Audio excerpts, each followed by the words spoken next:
Assalamualaikum warahmatullahi wabarakatuh. Waalaikumsalam warahmatullahi wabarakatuh.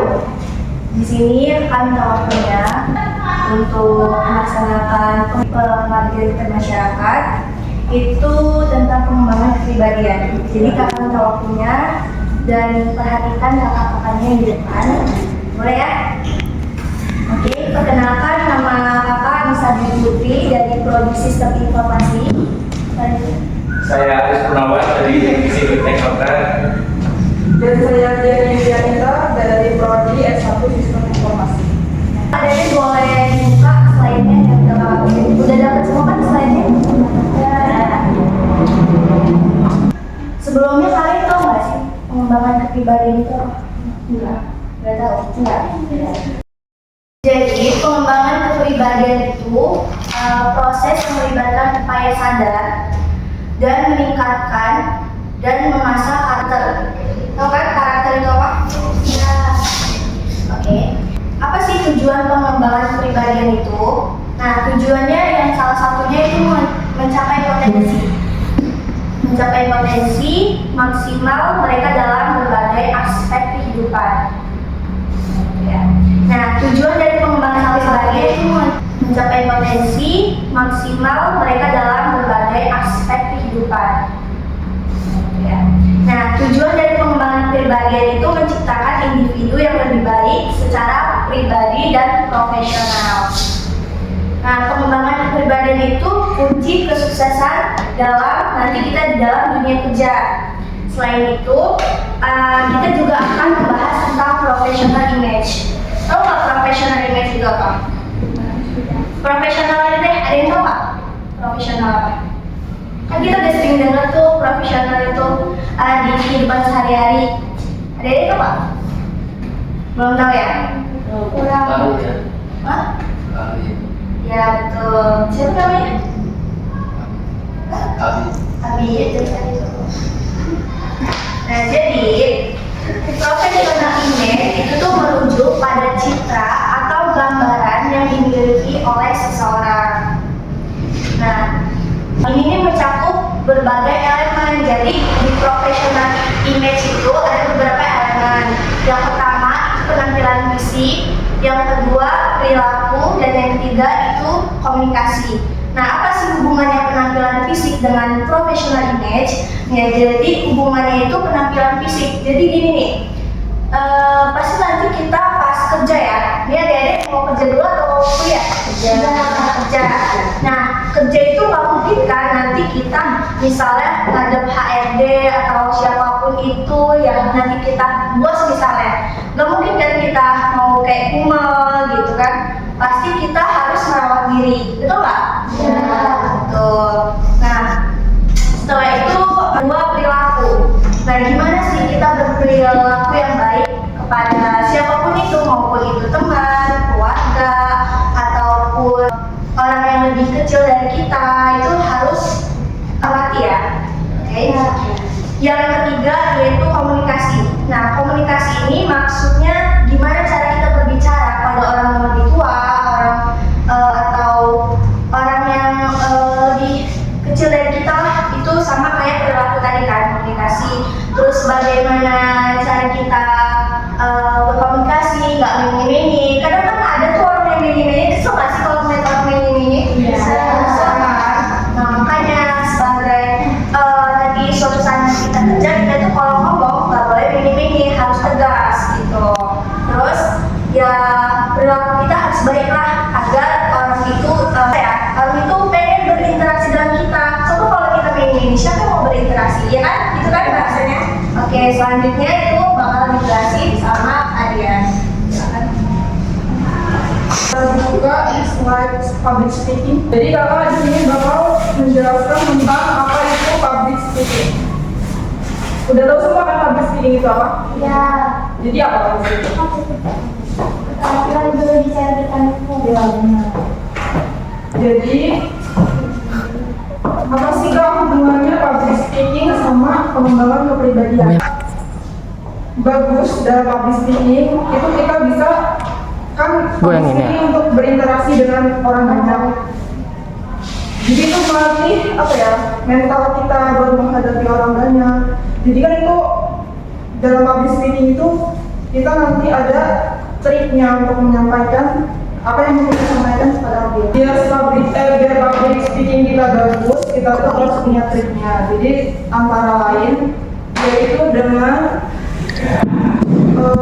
berkepala dingin atau menolak ketegangan dan boleh gugup. Jadi kita tuh mengatur emosi kita, mengatur kita supaya kita nanti di depan orang banyak nggak kaku, gitu. Ekspresi tubuh. Jadi pas public speaking itu kita tuh menggerakkan tubuh kita itu ya secara baik di depan audiens. Jadi di suara itu kita mengatur volume suara. Jadi pasti kalau bicara di depan umum, suara kita itu pastikan tidak terlalu besar dan juga tidak terlalu kecil. Dan juga intonasinya itu harus jelas, kalimatnya harus jelas supaya audiens mengerti. Itu ada bahasa tubuh ya. Bahasa tubuh itu bisa juga kayak kontak mata. Jadi kita kalau di public speaking kita tuh harus punya kontak mata dengan audiens kita, dengan dengan kalian. Slide berapa kak? Slide berapa? Kasih tahu adik-adiknya. Ini ada slide di komunikasi efektif. Jadi perkenalkan dulu, nama saya Fatur Aizarma dari Komunikasi Civil. Jadi saya ingin menjelaskan tentang komunikasi efektif. Jadi komunikasi efektif itu merujuk pada proses penyampaian pesan yang berhasil di mana pesan yang dimaksudkan oleh pengirim dapat dipahami dengan jelas oleh penerima. Nah, jadi ketika kita ngobrol berbicara dengan lawan jenis atau sesama jenis, kita harus tahu dulu apa yang perlu kita sampaikan kepada dia, agar supaya apa yang kita sampaikan ke dia itu bisa diterima dengan jelas. Kalau ngomong kita nggak usah terbelit-belit ya kak ya. Nah itu namanya komunikasi efektif. Jadi tujuan utama dari komunikasi efektif adalah mencapai pemahaman yang tepat antara semua pihak yang terlibat dalam pertukaran pikiran. Nah, jadi ketika kalian ngobrol sama kalian sendiri, kalian harus tahu dulu obrolan apa yang enak yang bisa apapun yang kalian bicarakan itu bisa dicerna dengan teman kalian. Jadi ketika kalian menjelaskan kepada teman kalian tidak banyak pertanyaan tentang apa yang kalian jelaskan, karena kalian juga kalian dulu harus tahu dulu apa yang perlu dijelaskan ke teman kita agar teman kita paham ya. Kita ngobrol dengan topik apa yang lebih enak. Jadi untuk beberapa yang kunci dalam komunikasi efektif itu adalah meliputi satu, keterampilan mendengarkan. Nah, jadi ketika kalian ngobrol dengan ketika kalian berbicara dengan teman kalian itu pasti kalian dulu harus mendengarkan dulu apa yang perlu dia sampaikan atau keluhan dia sebelum kalian bisa membahas secara dia gimana dia. Yang kedua adalah keterampilan berbicara. Ketika kalian ada kemampuan dalam berbicara, itu lebih baik kalian aktif ya.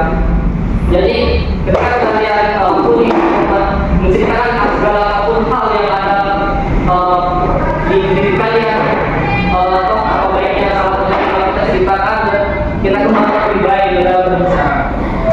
Termasuk menyesuaikan gaya komunikasi. Nah, ini salah satu aspek yang paling dipikirkan ya. Jadi ketika kalian ngobrol dengan teman kalian harus tahu dulu teman kalian itu sukanya topiknya apa. Misal kalau yang cewek kan pastinya kalau cewek itu kosmetik gitu kan, ngobrol lagi tentang kosmetik. Mungkin kalau untuk teman cowok itu lain lagi, entah itu ngobrol soal game ataupun apa gitu. Jadi yang keempat itu pemilihan saluran komunikasi yang tepat. Nah, jadi kalian juga harus mikirin dulu topik pembahasan atau pemilihan saluran yang baik dengan kalian, agar teman kalian ini paham dan kalian ngobrol tuh satu sama lain tuh mendengarkan. Jadi ya ketika kalian ngobrol dengan teman kalian itu masuk akal gitu. Jadi teman kalian nggak mendengarkan. Nah, untuk yang kelima itu memberikan dan menerima umpan balik. Ini salah satu topik kalian yang tidak maaf. Ketika kita topik pembahasan itu gimana caranya kalian umpan balik kepada dia. Jadi kalian tahu dulu tentang apa yang ingin dia sampaikan. Posisinya kan kalau ada orang itu sering menutup diri ya, kalau ada masalah itu buat cerita. Dari situ juga kalian bisa menunjukkan dan bisa menarik anak. Karena ada masalah apa hari ini? Dengan cara seperti itu, kan dia ada ada yang tahu gua kalau ada masalah ini atau punya sampai ataupun dia bisa kita lakukan dari diri itu apa itu bisa ya kasih ke kita, jadi kita tahu apa masalah dia. Terus ini saya akan menjelaskan tentang etika dan etiket. Udah ada yang tahu belum etika dan etiket itu? Baik, akan saya kasih tahu. Etika itu adalah kumpulan prinsip-prinsip atau moral atau perilaku yang mengarahkan tindakan dan keputusan seseorang. Itu pengertian etika. Untuk pengertian etiket adalah serangkaian aturan atau norma-norma norma-norma sosial yang mengatur perilaku atau tindakan di berbagai situasi.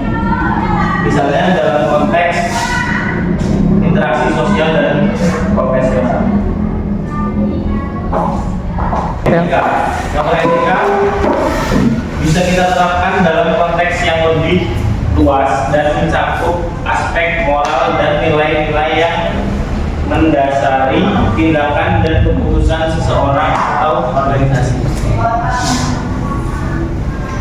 Untuk penerapan etiket bisa kita terapkan pada tindakan atau perilaku tertentu yang dianggap sopan atau sesuai dengan ketentuan. Kita saja ya, mungkin dari kesimpulan kali ini yaitu pengembangan kepribadian bukan hanya tentang penampilan fisik, tetapi juga tentang sikap, perilaku, dan keterampilan komunikasi.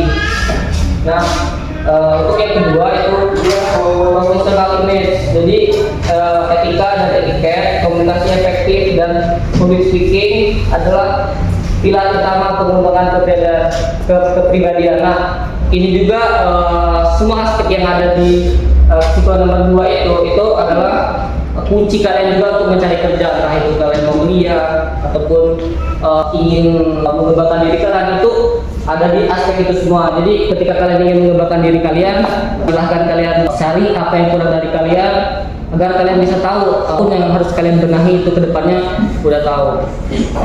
Mungkin yang ketiga itu ada kesadaran dan komitmen terhadap pengembangan kepribadian akan membantu kita meraih kesuksesan dalam karir profesional.